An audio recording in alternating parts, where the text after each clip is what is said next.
Buenas tardes, representantes de la Corporación Municipal, amigos y amigas. En primer lugar, quiero agradecerle a Octavio Salazar que haya aceptado la invitación de Dones Clara Campoamor para presentar su libro aquí en la Vall d'Uixó. Octavio es jurista, especialista en Derecho Constitucional y especialmente conocido por sus trabajos sobre igualdad de género y nuevas masculinidades. Vive en Córdoba, pero hemos aprovechado que venía a Valencia por cuestiones de trabajo y bueno, aquí lo tenemos. También queremos darle las gracias a nuestra amiga y maestra Ángela Escribano, que como siempre responde afirmativamente a nuestra llamada. Si nosotros decimos ven, ella lo deja todo. Ella es muy amiga de Octavio Salazar y será la encargada de presentarlo. Bueno, queremos darle la enhorabuena a Ángela por su recién doctorado en Derechos Humanos, Democracia y Justicia Internacional, en la línea de investigación de violencia de género. Creo que se lo merece. Y bien, nada más, yo termino aquí y ellos siguen.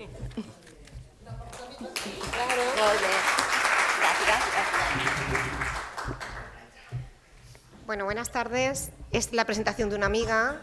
Venir aquí a la Vall d'Uixó siempre es muy agradable. Hemos venido ya aquí a esta sala. Yo me dicen, Carmen, ¿has estado? Digo, pues que he estado en tantos sitios allí que ya. Hemos presentado aquí el Tren de la Libertad, Mari Carmen. Hemos venido, sí, pues siempre que nos dices, ven, lo dejo todo, lo dejamos todo, Candy. Las militantes feministas somos así, ¿verdad? Lo mejor es hacer esta red. Por supuesto que cuando llama Clara Campoamor estoy siempre preparada. Y luego es un poco complicado lo que me pides, porque presentar a un amigo siempre es difícil. Yo digo, el que coges a una persona que conoces poquito y bueno, te distancias. Octavio fue además el presidente de mi tesis doctoral, entonces pues todavía es un regalo añadido, porque aquel día fue un día que no olvidas. El doctorado se hace una vez, menos mal, ya nunca más, porque acabas muy cansada, pero tuve la suerte de que él fuera el presidente de mi tesis. Y bueno, nos conocimos un poco de tiempo antes, pero la verdad es que yo, delante de mi marido, le digo que es uno de los hombres de mi vida. Y cuando salgáis de aquí también va a ser de la vuestra, estoy convencida, porque necesitamos hombres con la perspectiva de Octavio. Él es catedrático de Derecho Constitucional y es un hombre que habla no desde las nuevas masculinidades, que a él no le gusta, dice que las masculinidades no hay ninguna que sea buena, ¿no? Todas son tóxicas, entonces que hay que desahuciarla. Bueno, él lo explicará mejor que yo. Y luego cuando le presento diciendo que es feminista me dice que no, que está en proceso de serlo. Bueno, como lo que queremos es escucharlo a él, oírlo a él. Yo hago un breve currículum que me ha mandado él, que me ha mandado medio folio, esto es mentira, porque tu currículum son muchas hojas, pero bueno, yo voy a ser una buena manda y voy a leer lo que tú me has mandado. Es egabrense, padre de un hijo, doctor en Derecho, catedrático en Derecho Constitucional por la Universidad de Córdoba, hombre en proceso de ser feminista, republicano, laico, amante del cine y de la literatura.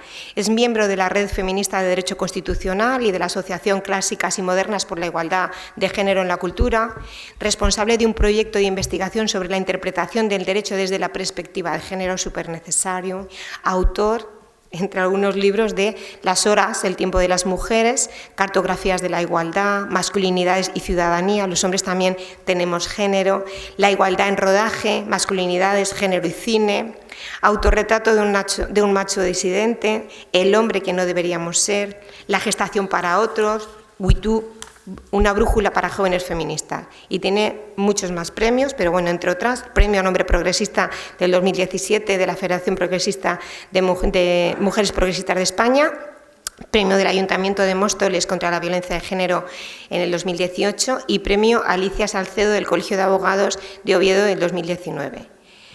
Colabora con diversos medios de comunicación, El Diario, El País, El Diario de Córdoba. Es activista en redes, lo podéis encontrar en Twitter, sobre todo en Twitter, en Facebook menos, pero en Twitter. Y además, por favor, seguirlo, porque yo cuando leo a Octavio casi todos los días, porque yo soy mucho de redes, le dedico bastante tiempo todos los días, es una lección. Te vas a dormir y dices, hoy he dado un capítulo de otro doctorado, porque te acuestas satisfecha y aprendes siempre algo. Yo siempre que lo escucho aprendo algo. El lúcido y comprometido José Saramago lo advirtió con clarividencia. Mientras que los hombres no nos rebelemos contra el machismo y las violencias que genera, las mujeres continuarán siendo las subordiscriminadas, las más vulnerables, las principales víctimas de todos los conflictos. En este contexto es más necesario y urgente que nunca que los hombres abandonemos la cómoda posición que nos otorgan los dividendos patriarcales y no nos rebelemos contra los códigos del silencio que alimentan al monstruo. Es decir, hemos llegado a un punto de inflexión en el que no basta con una actitud pasiva y políticamente correcta. Los machistas son otros, no yo, sino que se impone un doble compromiso a los hombres que de verdad nos sentimos interpelados por la igualdad. Abandonar los silencios cómplices y la tranquilidad que otorga contemplar las desigualdades ajenas desde los púlpitos que nos sitúan por encima de todas las cosas. Esto lo escribió Octavio en un artículo contra el silencio masculino en El País en el 2016. Bueno, pues nada, estamos deseando escucharle en un día triste, en un día muy triste, donde hemos sabido que son 5 mujeres asesinadas y una niña en solo 23 días. Algo tenemos que hacer, llegamos ya tarde muchas veces. No son las medidas punitivas, veníamos hablando Octavio y yo en el coche, y yo creo que vuestro ayuntamiento, vosotras, Carmen, desde vuestra iniciativa tan maravillosa, creo que sois un ejemplo a seguir, creo que tenéis que trasladaros a otros espacios, porque esto creo que es la escuela que puede parar realmente los asesinatos. Octavio, adelante, amigo. Muchas gracias. A ti.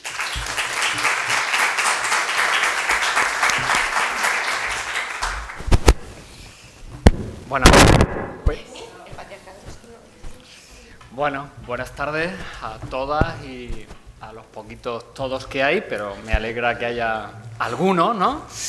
Que no es lo habitual y ojalá fuera más habitual que esa presencia fuera mayoritaria, ¿no? En un acto como este, ¿no? Yo siempre lo cuento que en el tiempo que llevo hablando en concreto de este libro, El hombre que no deberíamos ser, pues la anécdota que siempre repito es que lo más habitual es que a las presentaciones del libro vayan muchísimas mujeres y que luego cuando se acercan para que les ponga alguna dedicatoria siempre me dicen dedícaselo a mi marido o a mi novio o a mi hijo, a ver si va tomando nota, ¿no?, de lo que tendría que hacer, ¿no? Entonces, bueno, espero que las que estáis aquí seáis sobre todo transmisoras de cara a esos hombres que, bueno, o no han querido, no se han atrevido o todavía no tienen ese punto de reflexión sobre el papel que nos toca, ¿no?, en relación a la igualdad. Os doy las gracias a la Asociación de Mujeres Clara Campoamor por la invitación. Para mí siempre es un gustazo venir, sobre todo a un ámbito, lo decíamos viniendo para acá, donde se comprueba cómo desde lo local se pueden hacer tantas cosas y es tan necesario hacer tantas cosas, ¿no? Yo soy también de pueblo y por lo tanto soy consciente de cómo en ese contexto donde se realiza la vida cotidiana de manera mucho más interrelacionada, ¿no?, que la que podemos tener en ciudades más grandes, es importantísimo todo lo que se haga en materia preventiva, educativa, socializadora. Por eso experiencias como las de la escuela pues me parecen, vamos, ideales, es decir, que debemos imitarlas, ¿no?, en otros muchísimos sitios, ¿no? Así que yo encantado de estar aquí, aprovechando que vengo para otra cosa relacionada con la universidad. Decía también antes, medio en broma, medio en serio, que casi me voy a mudar a Valencia porque casi últimamente paso más tiempo aquí que en Córdoba y estaré encantado de hacerlo porque estoy aquí siempre rodeado de gente que me demuestra su cariño, su complicidad, como el caso de Ángela, de la doctora Escribano, que para mí fue todo un honor estar en su tribunal de tesis, sobre todo lo es compartir con ella esta andadura en el feminismo, ¿no?, y en la lucha que representa el feminismo. Cuando vi además que la asociación se llamaba Clara Campoamor, pues para mí siempre es un nombre de referencia, ¿no? Yo me dedico al derecho constitucional, o sea que yo me dedico a explicar a chicos y a chicas que llegan a la universidad, a la Facultad de Derecho con 18 o 19 años, lo que supone el sistema constitucional, los derechos y deberes de la ciudadanía, y una parte importantísima que les explico siempre es justamente la lucha de las mujeres por tener los mismos derechos que los hombres, empezando por un derecho esencial en la democracia, el más esencial en la democracia, que es el derecho al voto. Y claro, ahí está la figura de Clara Campoamor como un ejemplo de tantísimas cosas, ¿no? De esa lucha, pero también me parece de un compromiso con las convicciones, ¿no? Yo creo que si uno repasa la trayectoria de Clara, los discursos, ¿no?, de las Cortes Constituyentes del 31, pues se da cuenta como una mujer que por encima de todo, incluso por encima de sus identificaciones partidistas o más estrictamente políticas, estaban sus convicciones, pues eso que hoy con todas las letras llamaríamos feministas, ¿no? Y como eso, lógicamente, le generó consecuencias negativas en su vida política, en su trayectoria, en su propia vida personal, ¿no? Fijaros que el libro que ella escribe sobre su historia de lucha por el voto es Mi pecado mortal, ¿no? Fijaros el término que utiliza para referirse a ello, ¿no? Yo este año, además, hace apenas unos meses, por fin pude, no lo había hecho antes, estar en la tumba de Clara Campoamor, que está en San Sebastián, en un cementerio, ¿no? Un cementerio que es muy bonito porque está como en lo alto ahí del monte, ¿no? Es como un lugar como muy romántico, el cementerio de Polloe. Y bueno, pues para mí fue emocionante encontrarme con esa lápida, que además una lápida muy sencilla, sin ningún tipo de, ¿no?, de aspaviento, ¿no? Y al mismo tiempo también me dio muchísima pena al darme cuenta de que siendo un personaje tan relevante en la historia no solamente de las mujeres, sino de la democracia de este país, pues prácticamente estuviera allí como olvidada, y yo creo que la mayoría ni sabe que está allí enterrada, y bueno, cualquier otro hombre en ese mismo lugar que ocupó ella, pues seguramente habría hasta rutas turísticas, ¿no?, llevando a la gente en autobuses a ver la tumba, ¿no?, del susodicho, ¿no? Pero bueno, era una mujer, ¿no?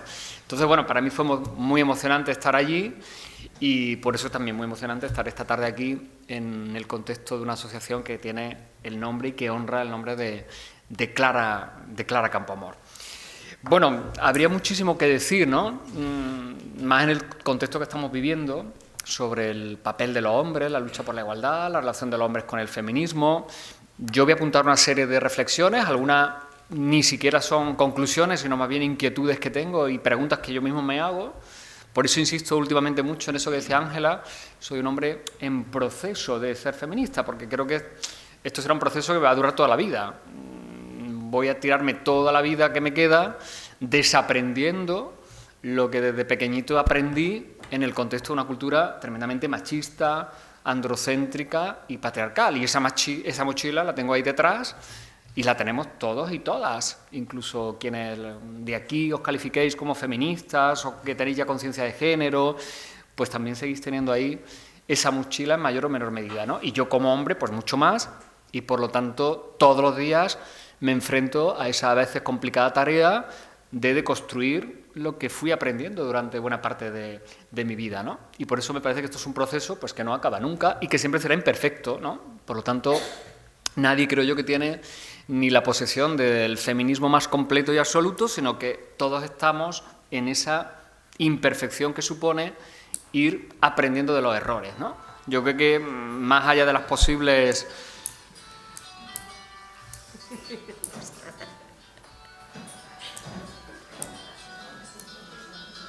Tranquila, que no pasa nada.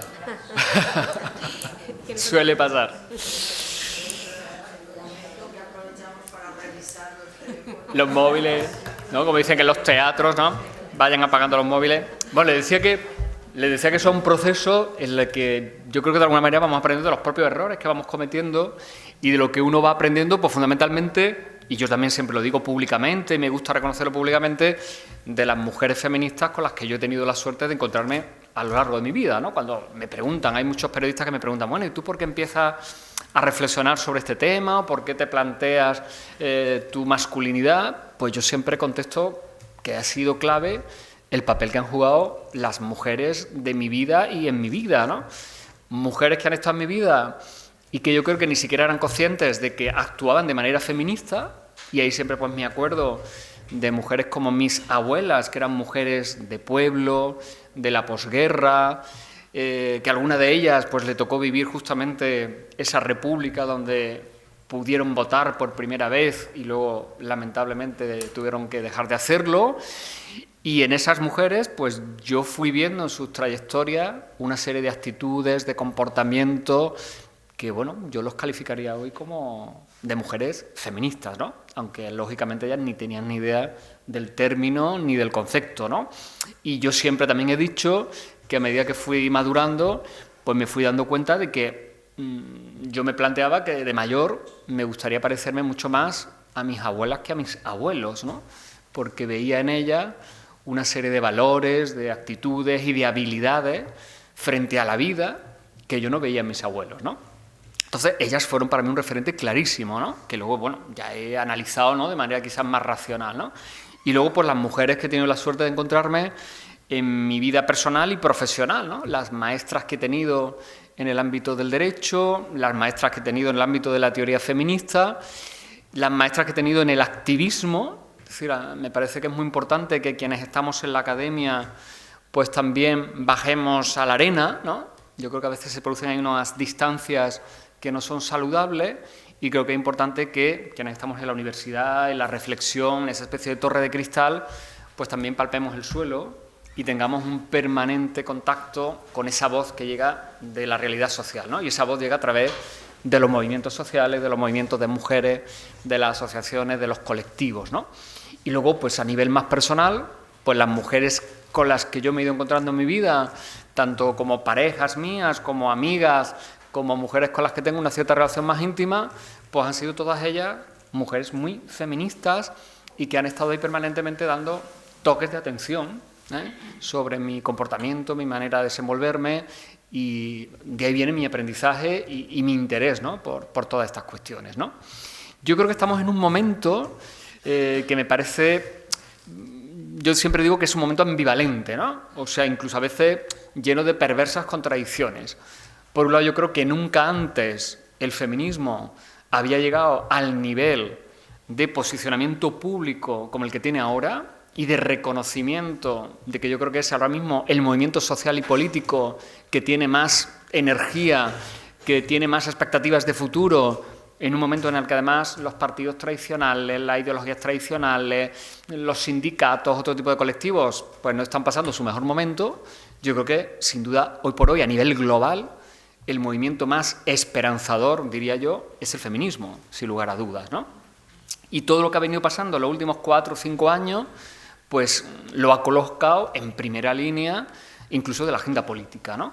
Yo creo que no hace falta aquí volver a insistir en todo lo que ha supuesto las campañas en redes sociales, las movilizaciones del 8 de marzo, la movilización permanente contra la violencia, todo el debate suscitado en este país con el tema de las manadas, las agresiones sexuales. Es decir, era impensable hace apenas 5 o 6 años, no más, que todos esos temas se estuvieran debatiendo no a nivel de expertas o a nivel de análisis más científico o de investigador, sino desde el punto de vista puramente social y político, ¿no? Y eso ha sido un logro fundamentalmente del movimiento feminista y de las mujeres que habéis estado moviéndoos dentro de los partidos, fuera de los partidos, en distintos colectivos y a veces sin ser conscientes, como decíamos antes, de que vuestra tarea estaba siendo una tarea feminista, ¿no? Entonces, estamos en un momento, sin duda, sin ningún otro tipo de parangón en la historia ni reciente ni más antigua, ¿no?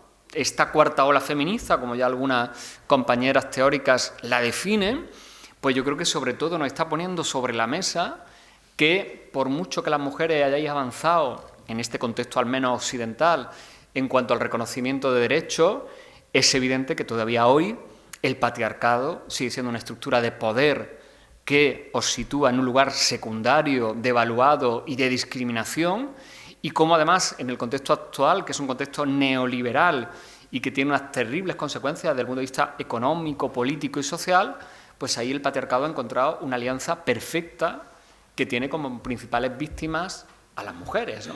A las mujeres y muy especialmente los cuerpos, la sexualidad de las mujeres, las capacidades de las mujeres, ¿no? Fijaros cómo la mayor parte de los grandes debates que ahora mismo está habiendo en torno a la igualdad tienen que ver en gran medida sobre eso, ¿no? Tienen que ver con agresiones sexuales, violencias machistas de todo tipo, vientres de alquiler, por supuesto el tema de la prostitución, que ha vuelto a situarse, ¿no?, en primera línea de batalla.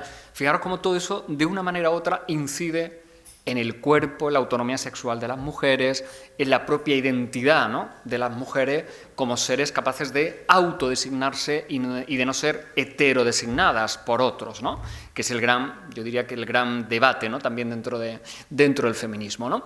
E insisto, creo que el neoliberalismo en cuanto a acción política y económica está provocando un caldo de cultivo tremendamente peligroso para la igualdad, en la medida en que defiende primero una concepción absolutamente individualista, competitiva, depredadora del ser humano, es decir, del ser humano hombre y del ser humano mujer, en medida que coloca en primera línea de batalla los deseos individuales como la clave que pone en funcionamiento el sistema. El capitalismo es una estructura económica que se basa en la generación permanente de deseos, deseos de tener, deseos de consumir, deseos de construir una aparente felicidad a través de lo que podemos comprar, porque lógicamente es el dinero la herramienta que en este sistema nos permite alcanzar esa supuesta felicidad. Y ahí es donde entra muy de lleno cómo el cuerpo de las mujeres, la sexualidad de las mujeres, se inserta en ese discurso que tiene que ver con el mercado, con el consumo, con la satisfacción de esos deseos individuales, ¿no? El deseo de ser padre, ¿no?, que los que defienden, por ejemplo, la maternidad subrogada lo convierten en una especie de derecho, o, por ejemplo, el deseo de gozar del cuerpo ajeno y a través del dinero que se le paga a una mujer prostituida, pues lo convertimos también para muchos hombres en una especie también incluso de derecho, ¿no?, de derecho adquirido, ¿no?, a lo largo de una larguísima historia de ocupación de los cuerpos femeninos, ¿no? Por lo tanto, no hay que perder de vista ese momento terrible de alianza entre patriarcado y neoliberalismo, ¿no? Esa concepción de los deseos y otra concepción tremendamente peligrosa que las teóricas feministas llevan ya mucho tiempo alertando sobre ella, que es la idea de la libertad, ¿no? Poner por encima de todo esa idea de la libre elección, ¿no?, que también ha analizado Ana de Miguel, ¿no? Las mujeres sois libres en un contexto democrático como puede ser el nuestro, sois libres, por lo tanto, para prostituiros, sois libres para alquilar vuestro vientre o vuestro cuerpo entero, sois libres para llevar un burka, sois libres para poneros tacones o sois libres para dar las campanadas en bragas, ¿no? Y todo eso se justifica bajo la idea sacrosanta, ¿no?, de la libertad de elección. Una idea que es perversa porque desconoce un elemento esencial que la teoría social y la teoría política durante el siglo ha analizado, y es que la libertad del individuo solamente es real si está en un contexto de igualdad de oportunidades y si efectivamente estamos situados en un contexto de igual poder en cuanto a la autonomía que cada sujeto tiene con respecto a su vida. Y hoy por hoy es evidente que las mujeres no tenéis el mismo estatus de individualidad que seguimos teniendo los hombres, ¿no? Y que hay, por lo tanto, muchísimas jerarquías que a nosotros nos colocan por encima y a vosotras por debajo, ¿no? Por lo tanto, hablar ahí de libertad de elección es perverso, porque esa libertad de elección no es real. En todo caso, es una libertad sometida a las peores condiciones de quien está por debajo, ¿no? Entonces, todos esos argumentos, mucho cuidado porque están penetrando en muchos discursos políticos que todos estos días nos están llegando y que, por ejemplo, en toda la polémica que hemos tenido estos días sobre lo del PIN parental, pues también veréis cómo se ha argumentado siempre la libertad de los padres y de las madres, ¿no?, para decidir el tipo de educación que se le da a los hijos y a las hijas, ¿no?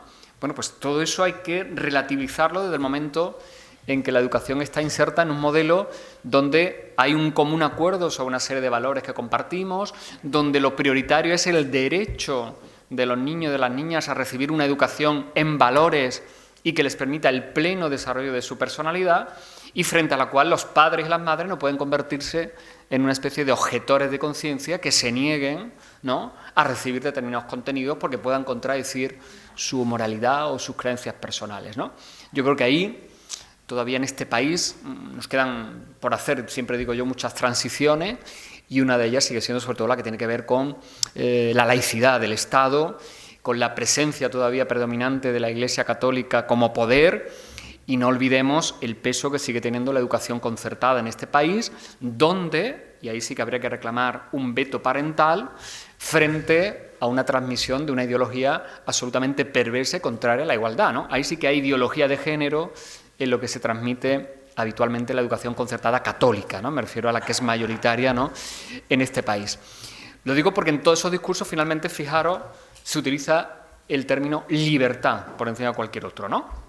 Y es el término que habitualmente utilizan, pues, sobre todo los partidos de derecha y más neoliberales, para defender determinados programas políticos. Ese es un contexto, por lo tanto, como veis, lleno de perversas contradicciones. Por un lado, el feminismo está situado en primera línea, pero al mismo tiempo se están generando toda una serie de discursos tremendamente peligrosos para la igualdad. Y hay otro elemento, que es el que a mí me gustaría plantear aquí, como el que más me preocupa como hombre, que es la reacción machista que estamos viviendo frente al avance de las mujeres, frente al progresivo reconocimiento de los derechos de las mujeres. Esa reacción, que es global y que la estamos viendo en muchísimos otros países, no solamente en España, ¿no? Y que la estamos viendo incluso a nivel político, cómo se está traduciendo en programas de determinados partidos que lamentablemente están llegando al poder en determinados estados, ¿no? Ahí está, por ejemplo, Trump, ¿no?, como el ejemplo más relevante, ¿no?, de ese modelo, además de masculinidad tremendamente tóxica, pero podríamos poner ejemplos como el de Bolsonaro en Brasil, Salvini en Italia, la extrema derecha en el centro de Europa, o aquí tenemos el ejemplo de Vox y Abascal y todos sus secuaces, que efectivamente se sitúan en ese contexto de reacción, ¿no? Como hay una buena parte de los hombres que, frente a ese avance de la igualdad, reaccionan acogiendo esos posicionamientos más conservadores, tradicionales y machistas, pretendiendo una vuelta al pasado, ¿no? Fijaros como siempre, yo creo que esa regla es tan simple pero tan evidente que deberíamos permanentemente repetirla, ¿no? El machismo siempre mira al pasado, es decir, mira hacia otro mundo donde efectivamente nosotros éramos los reyes del mambo, ¿eh? Y vivíamos de la mejor manera posible porque a nuestros privilegios nadie le planteaba ningún tipo de cuestionamiento. Mientras que el feminismo mira siempre hacia el futuro. Esa es la gran diferencia de peso político de entrada que deberíamos plantearnos, ¿no? Los que mantienen posiciones machistas están siempre pensando en un mundo que, bueno, pues afortunadamente ya no existe, ¿eh? Porque es el mundo en el que Clara Campoamor se tuvo que pelear en las Cortes del 31 frente a compañeros intelectuales que decían que las mujeres eran unas histéricas o que no se les podía dar el voto porque su capacidad racional no era la misma que la masculina. Bueno, pues ese pasado, afortunadamente, lo hemos dejado atrás. Y lo que pretende el machismo es volver a un estado de cosas donde vosotras estabais sometidas a un pacto social donde teníais un lugar absolutamente de segundonas, cuando no de invisibles, ¿no? Mientras que el feminismo, por lo que lleva luchando siglos, es justamente por construir un mundo donde todos los seres humanos, hombres y mujeres, estemos plenamente emancipados, donde no haya nada que nos esclavice, que nos explote, que nos someta a servidumbres. Por eso yo creo que la regla del feminismo es clarísima, es decir, es como una plantilla que podríamos aplicar a cantidad de prácticas y comportamientos para deducir cuándo una práctica o un comportamiento es o no feminista. Yo creo que cualquier práctica que someta a servidumbres, a explotación o no digamos a esclavitud a las mujeres no puede ser calificada como feminista, ¿eh? Por eso entiendo que la prostitución no puede ser nunca una práctica empoderadora de las mujeres, como tampoco puede justificar la maternidad subrogada como una especie de libre disposición de las mujeres sobre su vientre o sobre su vagina o sobre su capacidad reproductora, porque implica un contrato de servidumbre, ese contrato mediante el cual se gesta para terceros, ¿no? Por lo tanto, yo creo que esa referencia es básica para entender que el feminismo se sitúa justamente en las antípodas de lo que están persiguiendo esas posiciones políticas que pretenden retrotraernos al pasado, ¿no? Yo creo que por eso justo ahora, este momento en el que estamos todas y todos, es un momento clave desde el punto de vista de los hombres, porque yo creo que las reivindicaciones que justo ahora el feminismo está haciendo nos están interpelando de manera directa a los hombres, ¿no? Y creo que la primera labor que tendríamos que plantearnos nosotros es no ser indiferentes a todas esas interpelaciones. Cuando se plantea, por ejemplo, el debate sobre la prostitución, yo creo que el debate sobre la prostitución fundamentalmente hay que ponerlo en el foco de los sujetos hombres, que son los prostituyentes o prostituidores, y sin los cuales, lógicamente, no existirían mujeres prostituidas, ni, lógicamente, a partir de eso, tampoco habría trata de mujeres ni de niñas. Para mí la clave está en que sigue habiendo una institución patriarcal, que es la prostitución, donde millones de hombres en todo el planeta ven absolutamente normal usar y abusar del cuerpo de una mujer a través y a cambio del dinero. Esa es la clave. Y yo creo que el foco hay que ponerlo justamente en esos sujetos, que no me gusta decir consumidores, son sujetos prostituidores, porque sin ellos no habría mujeres prostituidas. Lo mismo que cuando se habla pues, de la violencia de género, ¿no? Lamentablemente hoy, bueno, es que raro es el día que no pones la radio y la primera noticia, ¿no? Ya te dan el vuelco en el cuerpo cuando estás tomándote el desayuno, ¿no? El primer café de la mañana, ¿no? El foco está en que en este país, desde el 2003, ha habido más de 1.000 hombres asesinos de mujeres. Vamos a darle la vuelta a la misma realidad. Claro que hay que atender, por supuesto, a las víctimas, claro que hay que poner el foco incluso, ¿no? En la reparación desde el punto de vista de la justicia, de lo que han sido, de las que son víctimas de violencia. Pero desde el punto de vista de cómo luchar contra esa realidad, hay que poner el foco justamente en el inverso de ese titular. Es decir, en que han sido más de 1.000 hombres asesinos en este país desde 2003. A los que habría que sumar otros miles que las han maltratado psicológicamente, sexualmente, etcétera, etcétera, etcétera. Cuando se habla de agresiones sexuales, de violaciones en grupo, que están aumentando, el último informe de la Fiscalía General del Estado nos dice ya que el año pasado aumentaron más de un 23% las agresiones sexuales cometidas en grupo y, atención, aumentaron un 43% las cometidas por menores de edad. Aquí tenemos un problemón que a mí me parece dramático y es un problemón que tenemos los hombres.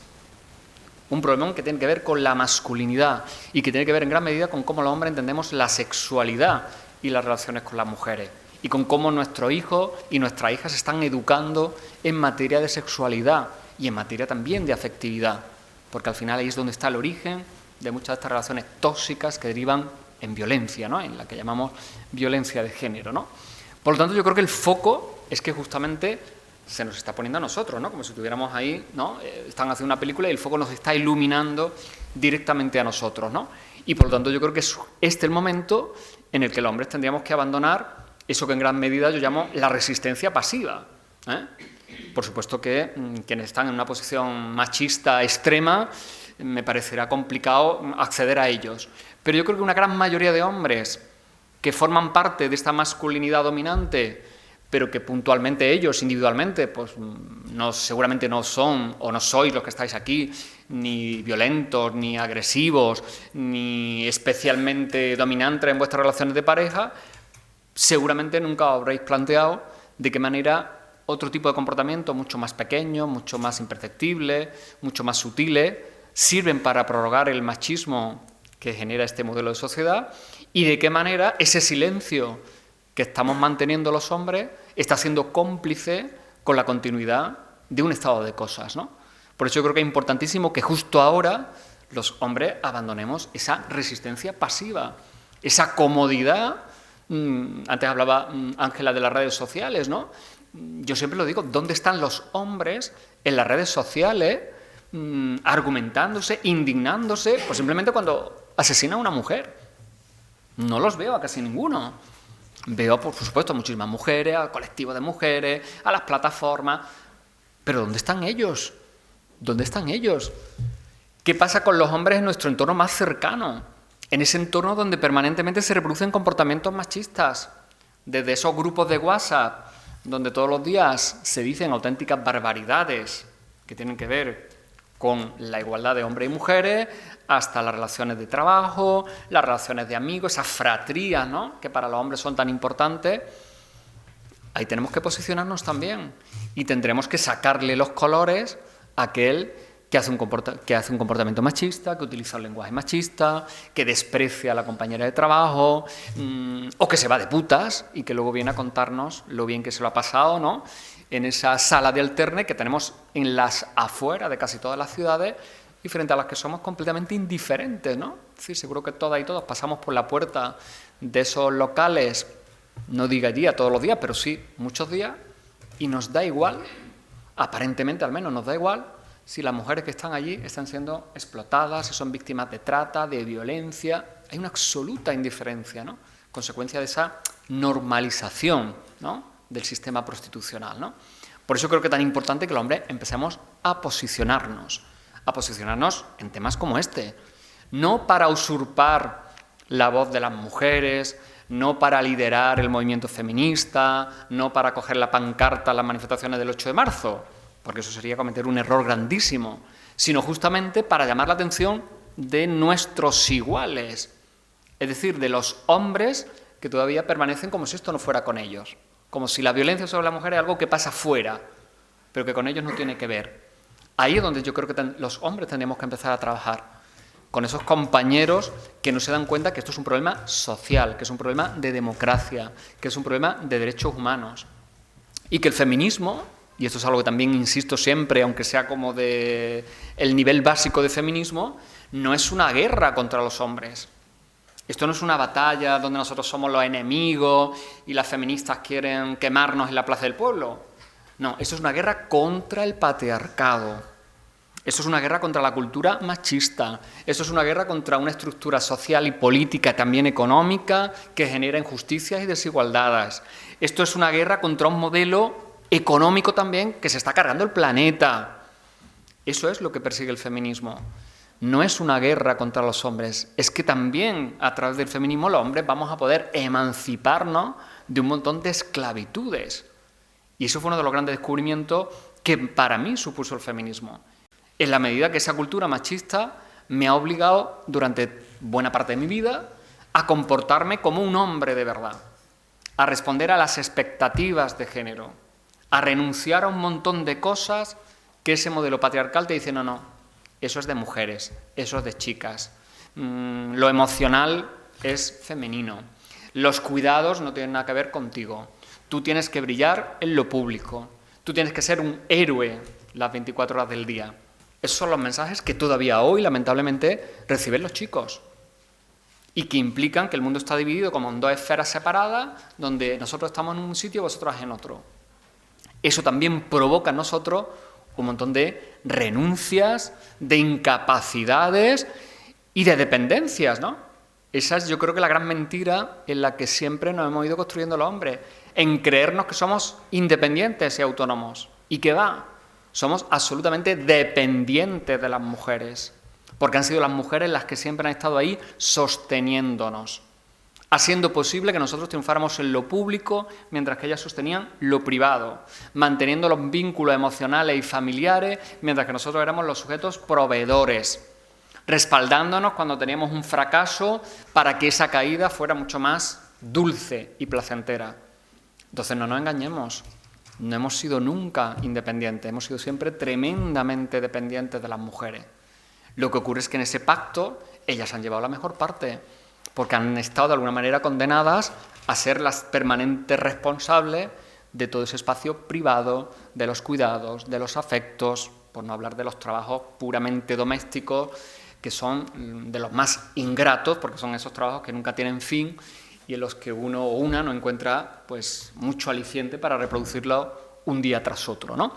Entonces yo creo que, claro, los hombres tenemos que tomarnos de entrada la tarea de concienciarnos de que nosotros somos parte de ese reparto de funciones, de responsabilidades, de roles, ¿no?, en el sentido negativo del término, y que si nosotros no movemos ficha en este tablero, por mucho que nuestras compañeras feministas salgan a la calle, se manifiesten, sean mayoría en el gobierno, difícilmente esto va a cambiar si nosotros no hacemos un proceso de cambio y de transformación.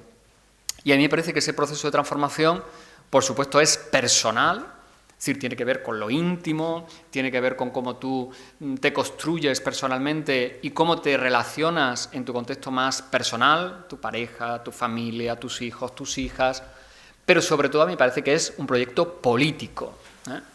Por eso yo soy muy crítico, lo decía antes Ángela, con toda esa idea de las nuevas masculinidades, ese discurso un tanto buenista que en los últimos tiempos uno ve en algunos medios, en algunas campañas, incluso en algún libro publicado recientemente, ¿no? Yo creo que estamos hablando de una cuestión tremendamente política porque tiene que ver con cómo organizamos la convivencia, cómo nos estructuramos políticamente hombres y mujeres, cómo nosotros seguimos teniendo una ciudadanía de primera y las mujeres seguís teniendo una ciudadanía de segunda, cómo tenemos incluso un modelo económico donde lo que se prevalece es el trabajo productivo, el que fundamentalmente hemos hecho siempre los hombres, y donde el trabajo reproductivo y de cuidado es un trabajo que no está ni reconocido social ni económicamente. Mientras que no le demos la vuelta a todo eso, difícilmente las cosas van a cambiar para mejor. Entonces yo creo que eso no depende solamente de los comportamientos individuales, ¿no?, que son como más morales, sino que eso depende de un cambio radicalmente político, un cambio de las estructuras políticas. Y ahí nosotros, claro, tenemos la gran responsabilidad de empujar en ese sentido y de transformar los ámbitos más cotidianos de expansión personal, donde cualquier movimiento, por pequeño que nos pueda parecer, tiene un cambio significativo.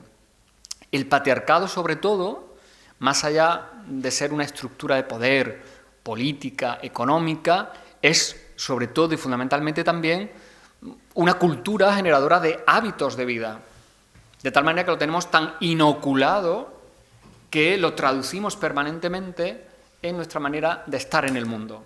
Y por eso es tan complicado luchar contra eso, porque a veces es muy difícil de localizar esos comportamientos, esas palabras, esas actitudes. Y esos hábitos los tenemos tan dentro, como decía antes, en la mochila, que a veces ni nos damos cuenta, ¿no? De manera inconsciente los repetimos, ¿no? Ahí es donde yo creo que tenemos que hacer un trabajo, todas y todos, y muy especialmente nosotros, de transformación. Y esa transformación para el hombre supone en gran medida, yo diría que 3 cosas, resumiendo mucho, ¿no?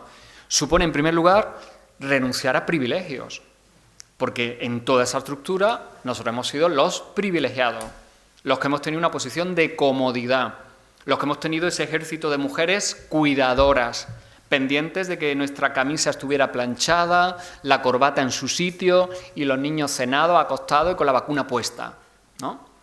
En ese contexto hemos vivido mejor que nadie, con una plena disponibilidad de nuestro tiempo. Uno de los mayores factores de desigualdad entre hombres y mujeres es hasta qué punto uno y otras podemos administrar nuestro tiempo. Cuánto tiempo las mujeres tienen hoy que dedicar todavía a tareas que tienen que ver no con ellas, sino con los otros, ¿eh? El tiempo que una mujer tiene para sí misma, y ya no digo para su trabajo, digo para sí misma, para su desarrollo personal, para sus relaciones de amistad, para su ocio, ¿no? Esa idea de la habitación propia, ¿no?, de Virginia Woolf, ¿no? Y en comparación, cuánto tiempo a nuestro favor seguimos teniendo los hombres, ¿no?, en ese reparto, ¿no? Es decir, todo eso nos da una posición de privilegio, ¿no? Y no digamos en el ámbito del reparto de trabajos domésticos, privados, ¿no? La idea de la corresponsabilidad, que yo creo que todavía no la hemos traducido de manera efectiva. Hemos avanzado en algunos contextos, hay hombres que no, que aunque a veces digan eso tan terrible de yo ayudo a mi mujer, pero bueno, parece que poco a poco van tomando conciencia que no se trata de ayudarlas, sino de tomar la responsabilidad que nos corresponde sobre una casa que también es nuestra, sobre unos hijos que también son nuestros y sobre una ropa que también ensuciamos nosotros, ¿no? Entonces, ahí hay un cambio de clip, ¿no?, fundamental, ¿no? Luego, en segundo lugar, yo creo que el hombre nos hemos educado siempre en huir de lo femenino y en considerar que todo lo que tiene que ver con las mujeres vale menos y se devalúa. Y por eso justamente todavía hoy a los hombres uno de los mayores insultos que se le puede lanzar es justamente aquellos insultos que ponen en cuestión su hombría. Un chico joven en el patio de un colegio, si tú le dices eres un mariconazo, pues es, vamos, el mayor insulto que le puedes lanzar. O eres una nenaza, ¿eh?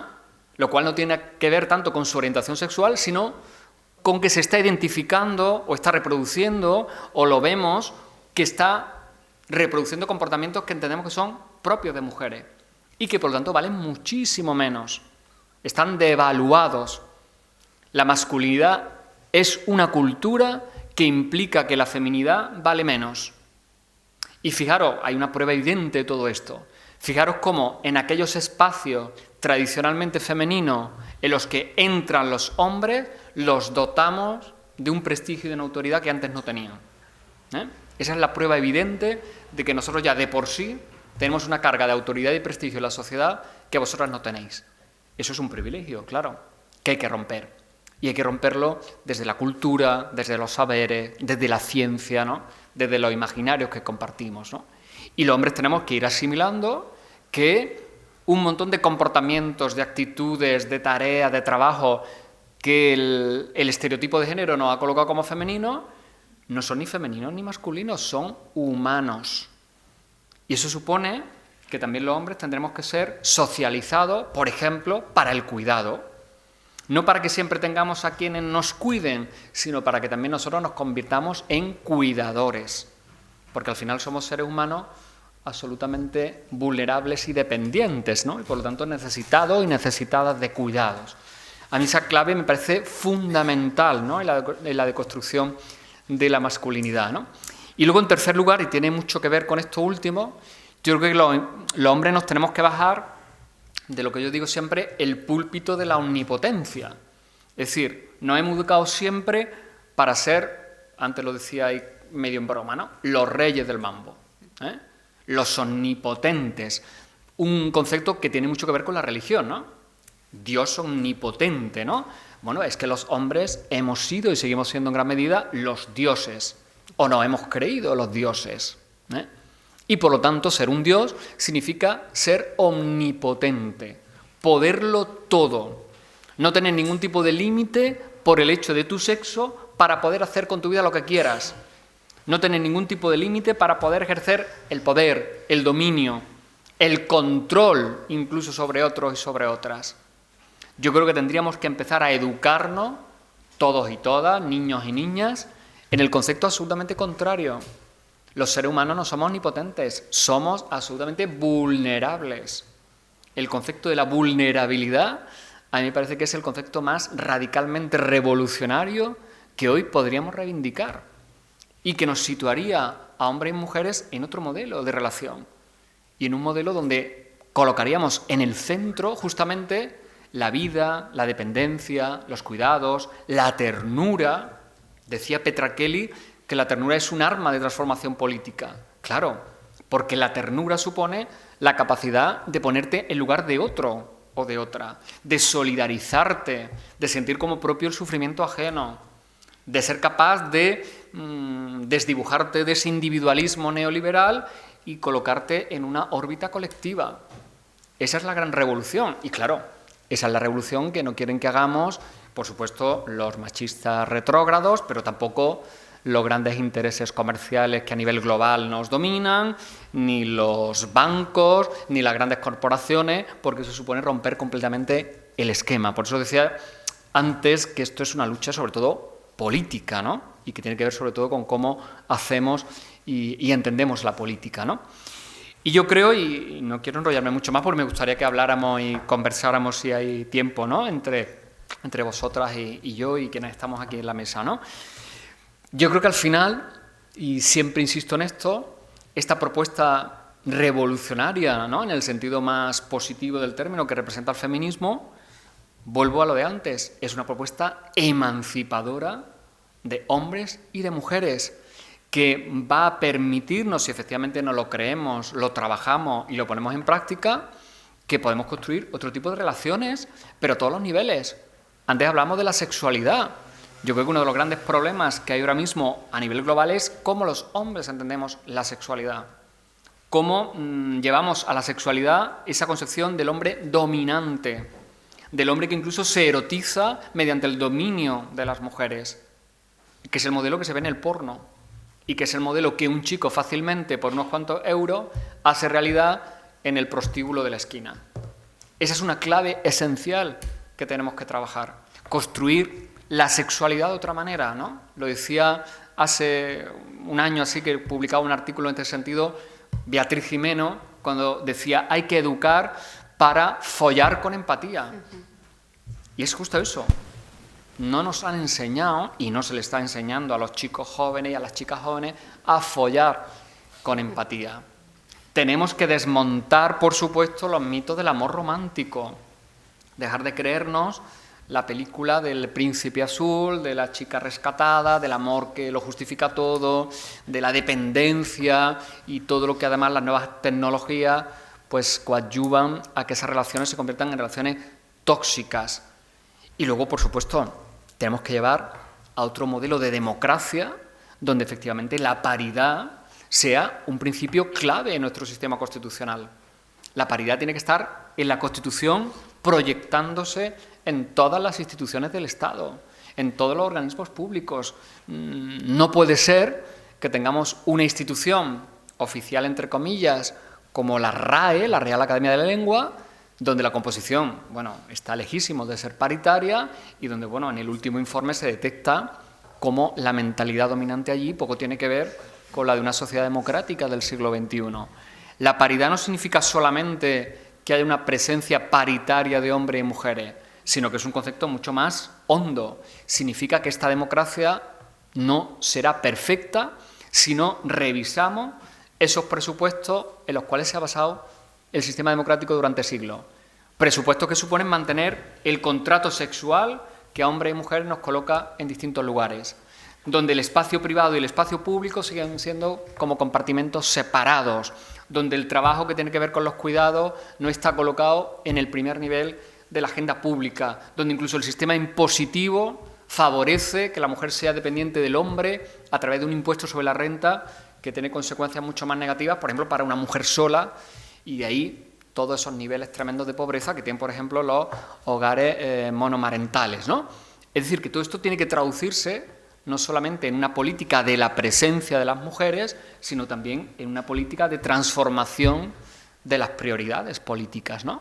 Porque eso lo dice siempre muy bien Amelia Valcárcel, con esa rotundidad que la caracteriza, ¿no? Una cosa es el feminismo y otra cosa el mujerismo, ¿no? Entonces yo creo que lo que hacen falta son hombres y mujeres feministas, a ser posible, tomando decisiones y llevando el feminismo a la agenda pública, ¿no?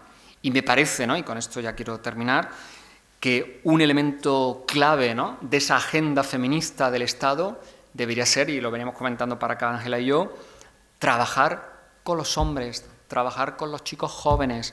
Yo voy muchísimo a institutos, a centros de secundaria, a hacer talleres, y me estoy encontrando incluso un retroceso evidente en actitudes, comportamientos, opiniones. Está calando ese discurso reaccionario, machista, entre la gente más joven, muy especialmente entre los chicos. Entonces creo que es muy importante poner el foco en ellos y desarrollar política específica de trabajo con los hombres, ¿no? Lo cual no supone ni debe suponer ni quitarle medios a las políticas dirigidas a las mujeres, ni quitarle protagonismo a las políticas que tienen que ver con el empoderamiento de las mujeres, sino que se trata de incorporar a la agenda de la igualdad otra estrategia que durante mucho tiempo yo creo que no ha estado en el lugar que debía estar. Y me parece que el foco está ahí. Podremos cambiar el Código Penal, podremos cambiar el concepto de abuso, agresión sexual, podremos cambiar la ley contra la violencia de género para incorporar la violencia en el sentido más genérico del Convenio de Estambul.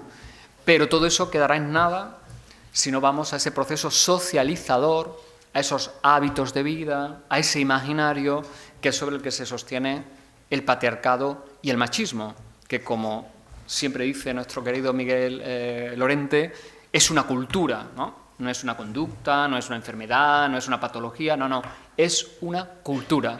Y justamente por ser una cultura cuesta tanto desenmarañar todas sus redes, ¿no? Así que yo creo que necesitamos los hombres de entrada mirarnos en el espejo y darnos cuenta que nosotros también somos parte de esa cultura. Y nada más.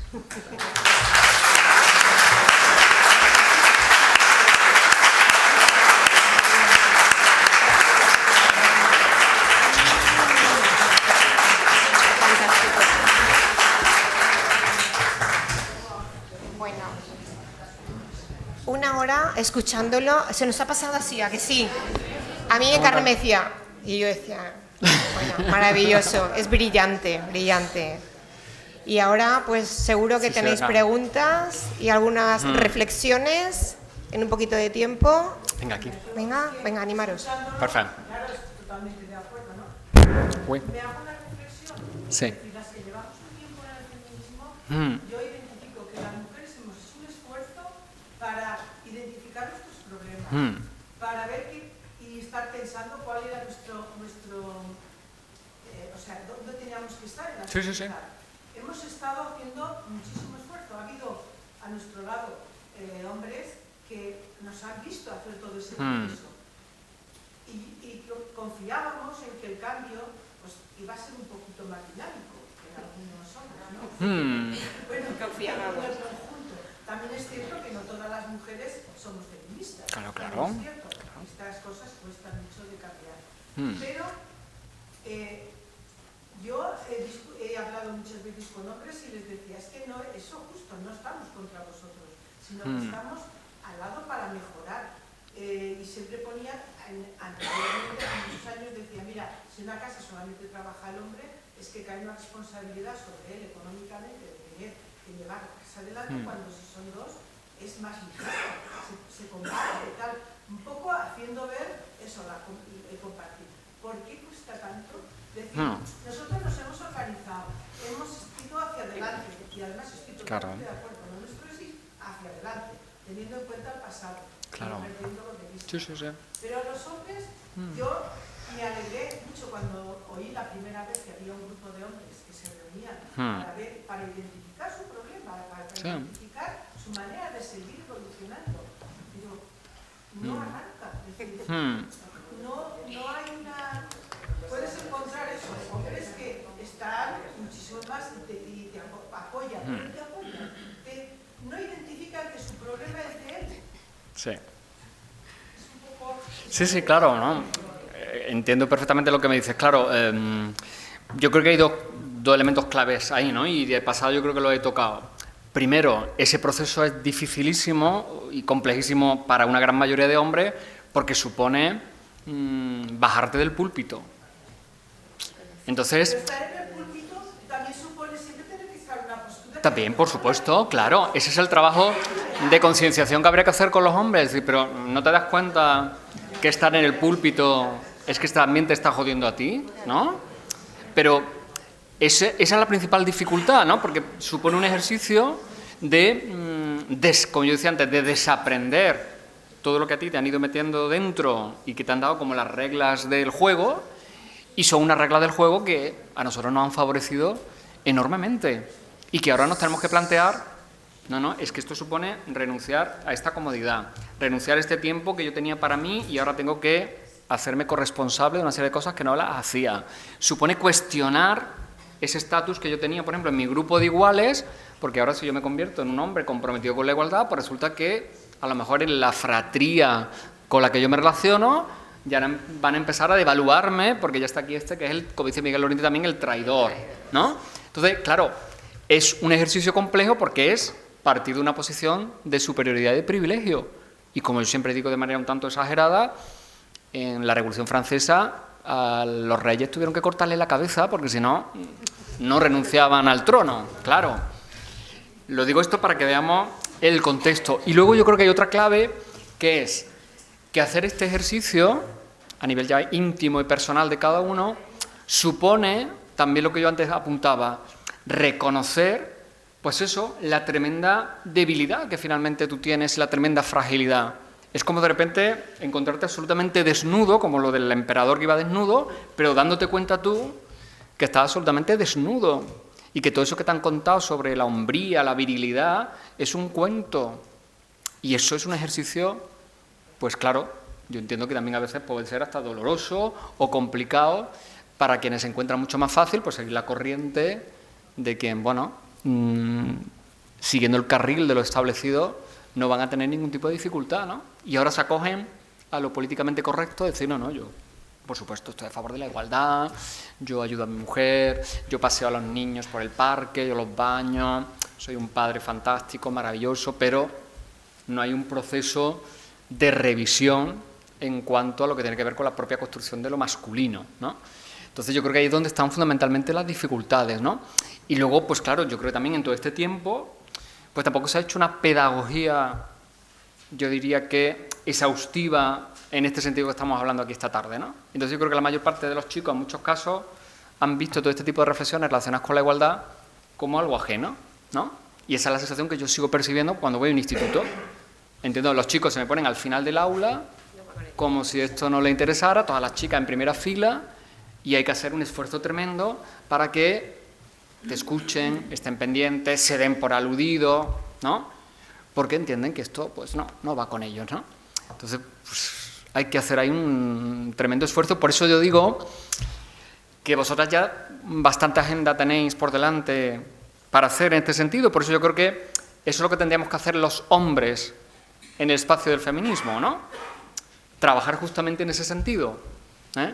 Trabajar con los chicos, dirigirnos a los hombres, insistir machaconamente en ellos y hacia ellos, ¿eh? No creo que mi labor sea lanzarle mensajes a las chicas, sino fundamentalmente a ellos, para que además me vean como un igual que le está lanzando este mensaje, ¿no? Pero faltan esos hombres, ¿no? Yo, por la experiencia que he tenido en los últimos años, en muchísimos sitios, a nivel local o a nivel más amplio, se están configurando grupos de hombres, pero yo el reproche que le hago a buena parte de esos grupos es que se quedan únicamente lo que yo llamo la terapia de grupo. Es decir, que está muy bien, que se reúnen, hablan entre ellos, se someten a un proceso de terapia, ¿no? Casi, ¿no? Pero yo creo que luego eso tiene que traducirse hacia afuera, tiene que traducirse en una acción política, lo cual no quiere decir que hagan un partido, sino que eso se traduzca, ¿no? Efectivamente, en cambios de en incidencia en los espacios públicos, en las instancias socializadoras, que tú mismo te vayas convirtiendo en ejemplo en el contexto en el que tú estás.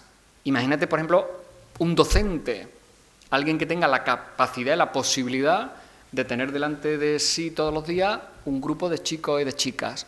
Yo creo que ese docente hombre, con su ejemplo, con su referencia, va a jugar un papel clave si efectivamente se compromete de verdad con ello, para transmitir otro tipo de ser hombre, otra masculinidad, ¿no? Entonces yo creo que eso hay que llevarlo a todos esos espacios y luego llevarlo a esos espacios que nos generan incomodidad también y convertirnos en la mosca cojonera, en el pepito grillo, pero con los hombres, ¿no? Claro, y al tío que delante de ti suelta un comentario machista, decirle, tío, impresentable o fuera del grupo de WhatsApp, ¿no? Pero que seamos nosotros quienes lo digamos, no que seáis vosotras las que tengáis que decirlo, sino que seamos nosotros las que al igual le digamos, oye, tío, ni una más. O que en la comida de Nochebuena con el cuñado le digamos, tío, ni una más.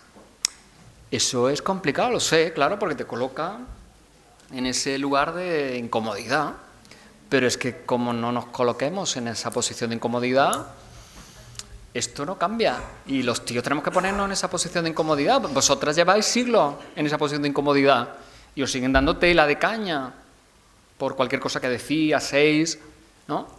Entonces, por eso decía, no se trata de cargar vuestras mochilas con otra responsabilidad, ¿no?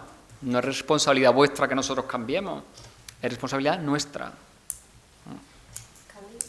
Candy. Bueno, siempre es un placer escucharte y bueno, le has pegado un repaso. Bueno.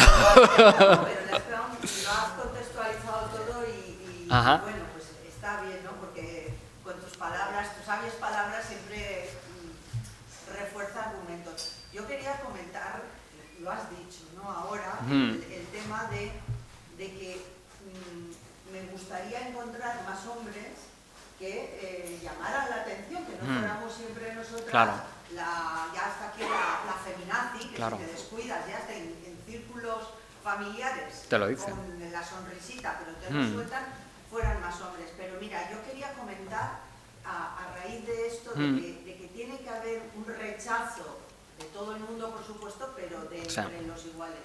Hay no sé si era de hoy o de ayer, estos días, un artículo brutal que además viene a reflejar lo que muchas oímos en el día a día.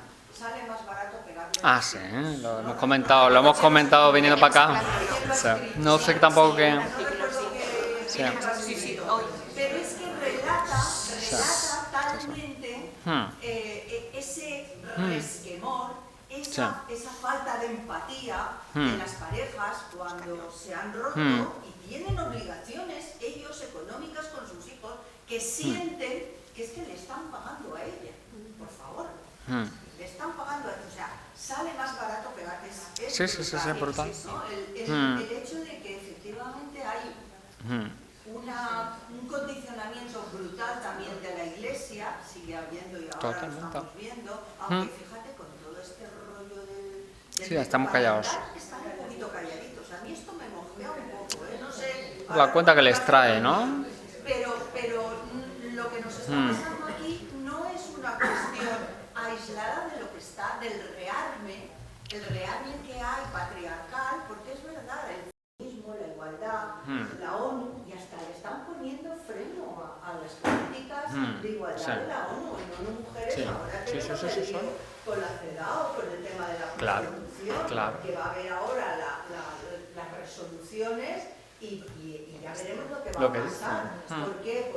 Porque hay, todos lo has dicho tú, los países, Brasil, Italia, aquí tenemos a Vox, la Iglesia, los lobbies proxenetas, deseando que el sistema funcione como está funcionando. Entonces, yo creo que una de las tareas que tenemos que hacer es que a nuestros chicos, los más jóvenes y los menos jóvenes, se comprometan. Porque otra cosa, hablando así coloquialmente, cuando hablas del tema de la violencia de género, todo el mundo conoce a una pérfida mujer que denunció de manera... Claro, para conseguir ventaja. Para tal. Pero qué casualidad que tú has dicho más de 1000 hombres y todos los años más de 160.000 maltratadores, que es la media anual. Nadie conocemos a ningún maltratador. Es verdad. No sé. Claro. Igual habría que poner la foto de ellos. No, pero fíjate que es duro en que enseguida sale la pérfida que ha denunciado, porque yo conozco a una que denunció para los papeles. Yo conozco a otra que denunció por los cuartos. Y nadie conoce a un maltratador. Eso es lo que hay que combatir en los foros, porque tu lenguaje ya quisiéramos todas tenerlo. Pero esas cosas, esos detalles, claro. Yo creo que deberíamos... Esencial, ¿no? A mí me preocupa muchísimo, por ejemplo, y sobre todo me preocupa por lo que veo en mi alumnado, por ejemplo, en la facultad, ya no hablo de secundaria, sino en la facultad. Cómo asumen, pues, por ejemplo, discursos e ideas como el que tú acabas de ver, lo de sale más barato pegarle 2 tiros... El diario.es del día 21 de enero, y se titula así: sale más barato pegarle 2 tiros. El diario.es. Sí, un comentario que hace un tipo, ¿no? Que dice, un hombre le decía al otro que se había separado, tenía que vivir con sus padres y además pagarle a su mujer. Así empieza. Pero bueno, yo lo leí ayer y es así, sale más barato pegarle un tiro. Y el problema es que estos discursos están calando de tal manera que ya incluso, a mí me ha pasado ya en muchísimas clases, ¿no? Ya te sueltan este tipo de, como si fueran evidencias frente a la ley de violencia, frente a determinadas políticas. Es decir, yo creo que está calando tanto que lo que antes a lo mejor se callaba por ser políticamente correcto, es que ahora ya no se callan. Ya no se callan. Entonces ya te dicen, no, es que la denuncia es falsa, es que, bueno, la mayor parte de los agresores sexuales son extranjeros, ¿no? Lo que dijo Abascal en el debate, ¿no? Este tipo de cosas te las sueltan y se quedan tan panchos y yo creo que las tienen asumidas como si eso fuera verdad. Porque lo han visto en un tuit, o en una red social, o en un titular de prensa. Claro. Y hay que desmontar todo eso, claro. Por eso decía que ahora mismo estamos en un momento muy perverso. Porque por un lado, pareciera que ya hubiéramos llegado al Rubicón, pero por otro lado, nos encontramos que hay que volver a la vez la ley de violencia. Hay que volver ahora como a relegitimarla. Y yo siempre le digo a mis alumnos y a mis alumnas, es que fue una ley que se aprobó por unanimidad de todos los grupos políticos, cosa que ahora nos parecería ciencia ficción, claro. Por unanimidad, una ley orgánica, y que fueron los jueces, las juezas, quienes la cuestionaron cuando empezó a aplicarse, pero no el legislador. Entonces, como tenemos también una memoria muy corta en este país, pues también eso contribuye a que luego calen muy fácilmente estos discursos falsos. Y a mí me parece también importantísimo, y esto se me ha olvidado decirlo antes, esa labor de genealogía del feminismo, que tampoco está presente. Y tampoco me parece adecuado pensar que el feminismo surgió antes de ayer, ¿no? O que es una especie de moda, movimiento de moda, que con el 8M o el Me Too es cuando... No. Es que esto es mucho más serio y largo en el tiempo. ¿Pero qué ocurre? Que esto sigue sin estar en los planes de estudio, sigue sin estudiarse en los colegios, en los institutos, en las carreras, en las facultades. Entonces, lo que no se conoce y lo que no se evalúa, pues se devalúa, no se le da autoridad, y eso contribuye a solidificar argumentos que no se sustentan ni siquiera teóricamente, pero frente a los cuales, salvo las personas más expertas que puedan estar en estos temas, la sociedad no tiene argumentario. Tenemos que construir también ese argumentario.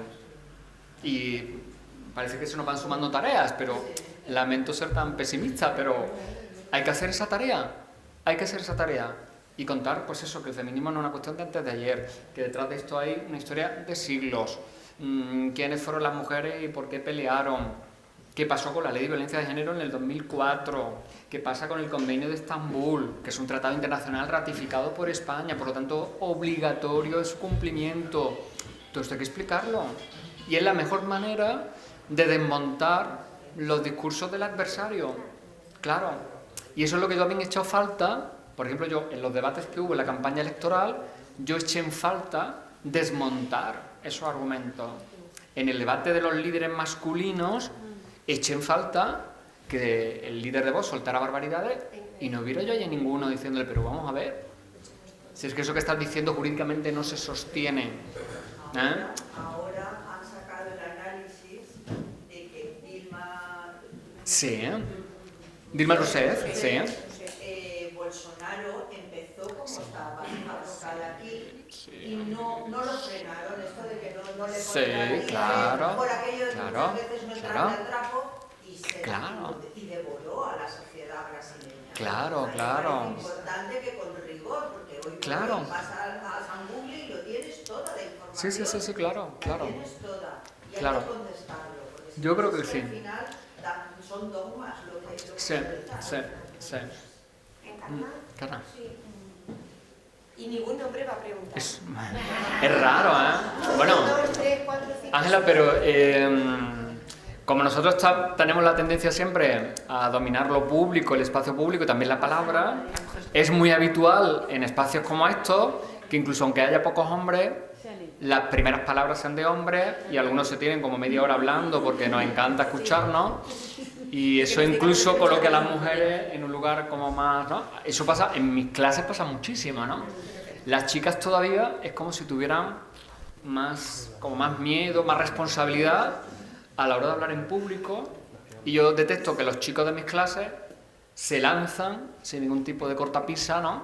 Aunque sea parecer una barbaridad. Y entre ellos además se jalean, ¿no? Se apoyan y las chicas están como muy perdidas detrás de la mesa. Y yo a veces incluso tengo que hacer alguna estrategia en clase para que sean ellas las que hablen, ¿no? Y es curioso porque hay más alumnas que alumnos, porque además son mejores estudiantes habitualmente ellas que ellos, pero sí que es cierto que en el uso de la palabra en lo público hay todavía unos espacios donde las mujeres siguen entendiendo que no es lo suyo, ¿no? O que van a ser juzgadas con un escrutinio más severo, ¿no? Yo creo que eso también habría que trabajarlo muy especialmente, ¿no?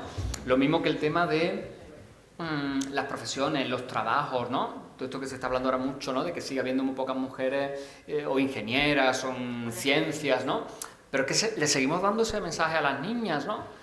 Pues es que las matemáticas son muy complicadas. Tú búscate otra cosa más sencillita, ¿no? Tú una carrera más facilita, ¿para qué te vas a meter, no? En esos berenjenales, ¿no? Hoy hacían alusión en la radio a un informe que se acaba de hacer y, por ejemplo, la mayor parte de las chicas quieren ser profesoras, ¿no? Y luego los chicos, pues ingenieros, tal, ¿no? Es decir, sigue habiendo un sesgo tan grande, pero que tiene que ver también con un proceso de socialización donde a ella le estamos lanzando esos mensajes a veces muy sutiles, ¿no? Diciendo, no, tú para qué te vas a meter en esos líos, lo de las matemáticas, eso, no, como que ya le cortamos las alas antes de que empiecen a salirle las alas, ¿no? Y desde el punto de vista de la expresión en lo público, pues yo creo que también seguimos educando a las niñas para que estén como retraídas, ¿no? Para que el modelo de buena chica sea la chica calladita, muy Pues en la ISO modosita. aquí no. No, pero digo, un modelo que yo veo reiterar mucho, ¿no? La chica más jovencita, ¿no? Que no se mueva, ¿no? Que no se rompa el vestido, que no se ensucie, ¿no? Ese modelo de la niña 10 que tiene que ver mucho con el silencio, ¿no? Una mujer, cuanto más calladita, pues más guapa, ¿no? Pues yo creo que ese modelo en gran medida está muy presente todavía, ¿no? Bueno, aquí no, ¿verdad? Aquí en Tejido de Mujeres Poderosas. Claro. Bueno.